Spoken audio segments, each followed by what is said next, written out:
Tagos na tagos ang pa-shoutout ng kapamilya actress at TV host na si Kim Chu para sa kanyang ex-boyfriend.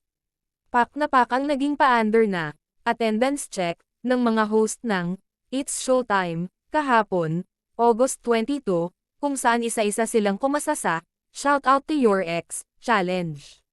Tinanong ng phenomenal box office star na si Vice Ganda ang kanyang mga co-hosts kung ano ang mensahe nila sa dati nilang jowa for today's video. At in fairness, talagang feel na feel ni Kim Chu ang naging shoutout niya para sa ex-boyfriend pero hindi na siya nagbigay ng pangalan kung sino ito.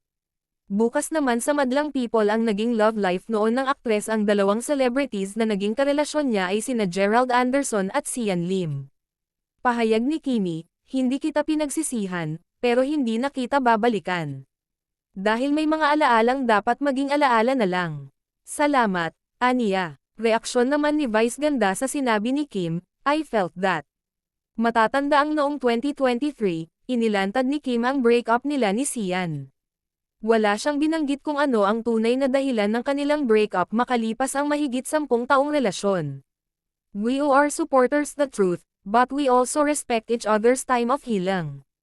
In a relationship, love is always a significant factor, but sometimes love is not enough. We shared more than a decade of love, each other's support system, and many beautiful memories. It was our mutual decision to transition our relationship into what we hope to be a lifelong friendship. We thank all our followers for their love and support, but now we ask you to appreciate our honesty and give us the privacy we need as we begin new chapters of our lives. To all our supporters, maraming salamat for all the love and understanding. Lastly, Teshi, thank you for the almost 12 years of beautiful memories together one can never imagine. You will always have a place in my heart. Thank you for showing me what love is. As we close this chapter of our lives, I am asking for everyone's kindness and respect.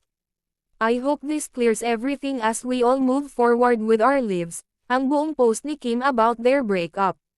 Naghiwalay naman sina Kim at Gerald noong 2010, after 4 years na relasyon. Sa ngayon, nalilink si Kim sa kanyang leading man na si Paolo Avellino pero wala pa rin silang hayagang pahayag hinggil dito.